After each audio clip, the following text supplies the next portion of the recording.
Tom Brady and his sort of annoying, attention-grabbing personality. So let me push back on this because I lived for 11 years in New England, and I loved it. It's got great history. It's a remarkable place. But there's a saying, fences make good neighbors. It's a little cynical. It's a little crusty at times. And that Tom, I would argue, Tom played the game. He played the game. But in the end, he's a California kid with a supermodel wife, and we're seeing the fun Tom and the true Tom, but he was respectful and played the game, and that this isn't a new act. It's the real act. He just suppressed it forever in New England. Is that fair? I think that's totally fair. It's understandable. And again, we're all going to watch. We can't wait to see Tom Brady back on the field. Everybody wants to see Tom Brady in the NFL. It's just the thing 40 days ago is the one that's hard to explain. What was that? And, did Tampa call his bluff? And Colin, the timing of his announcements have just been abysmal. They're very tone deaf. I know you can't be thinking about everything, but he's a pretty savvy guy. And this one came in the middle of the NCAA announcements for, men and women's tournament, all these kids celebrating at their respective schools. And in Boston, Kevin Garnett's number 5 was being raised to the rafters, literally, as this came. It was a long anticipated ceremony, and they were all gathered there after the game they had on national TV. And I just think, and this is not the first time, when he left the Patriots, that was announced in the teeth of the early days of the pandemic, as if nothing else was going on. And I know the schedule, doesn't change for anyone, so you got to deal with that. But some of these things have just not been, they look needy and attention grabbing when they don't need to be at that particular time. It is interesting. I've used multiple times over the last year Greg Popovich as a precedent for Belichick, where you fall in love with what's worked, and you go in culture over talent. Popovich can't even make the playoffs anymore. He gave away Kawhi Leonard. And it's all dried up since Duncan left. I look at J.C. Jackson and Shaq Mason. Well, Dan, you're not paying Mac Jones anything. Every good GM in the league, when you have a starting quarterback who's on the rookie deal, you go up and load up on some free agents. Seattle did it with Russell Wilson. Rams did it with Jared Goff.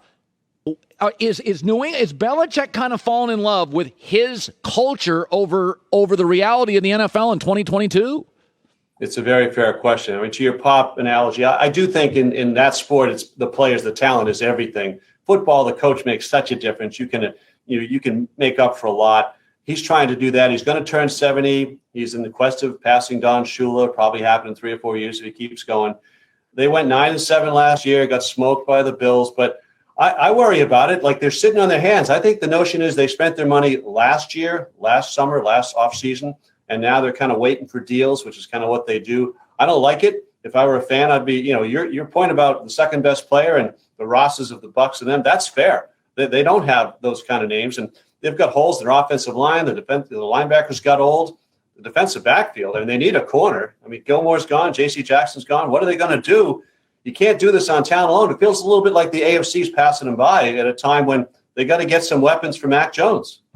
I want to shift NBA. So Kyrie Irving's a spectacular talent, but, as Joy pointed out, in the next 13 games, he can play 3 of them. And you can say what you want. When he was in Boston, he bailed on LeBron. He was never healthy at Duke. He was, if you recall, Dan, he was a bit of a bust in Cleveland pre-LeBron. He couldn't stay healthy. He was not liked by teammates. He was very brittle. And then LeBron shows up and, but he bails on him. So in Boston, he didn't work with Brad Stevens, and it started hurting Brad's brand. It was like Brad can't coach stars. He just can't coach stars. What do you make of when you were covering Kyrie? Yeah. I mean, and you are a sports writer that goes to games. You are there. Yeah. What did you make of him for the couple years you covered him, or the year you covered him? Well, the talent was off the charts. I mean, the handle alone, talking to Cedric Maxwell and guys like, this guy's got a better handle than Tiny Archibald, one of his old teammates. So there was, just the talent level. And Jaylen Brown and Tatum were much younger then. I don't think Kyrie got along with Brown. I felt a little tension with those two. It's hard to know too much like we used to.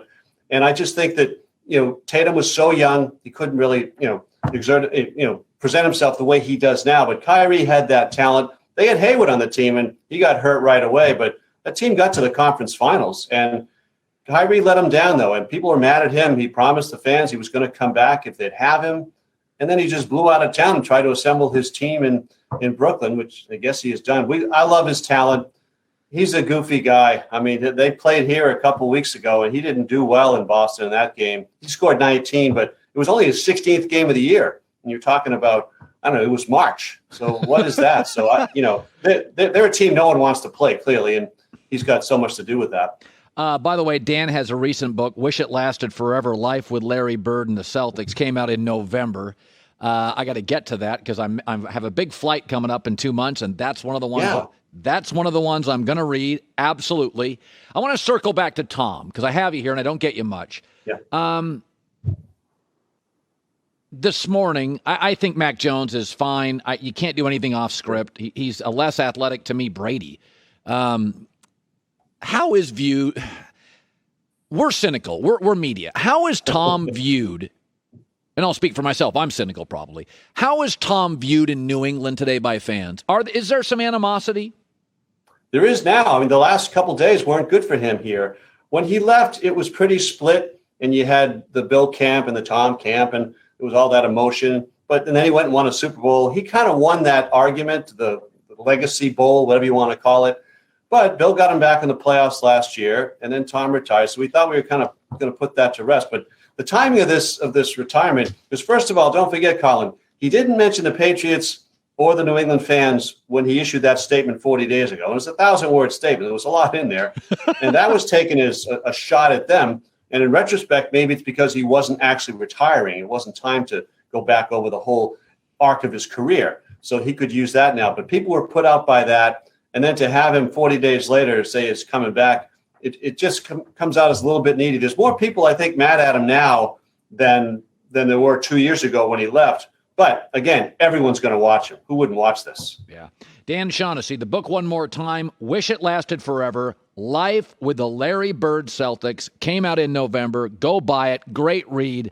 Many of you think the NBA was better in that era anyway, the Magic, Michael, Bird era. Dan, as always, an absolute pleasure. Hall of Fame baseball writer. Good seeing you again. Thank you, Colin. Anytime. Love it. Hi, everybody. Thanks for watching. Subscribe here to get the latest from the show. Also, be sure to check out more of the best clips from The Herd or go watch a few segments from other shows on FS1.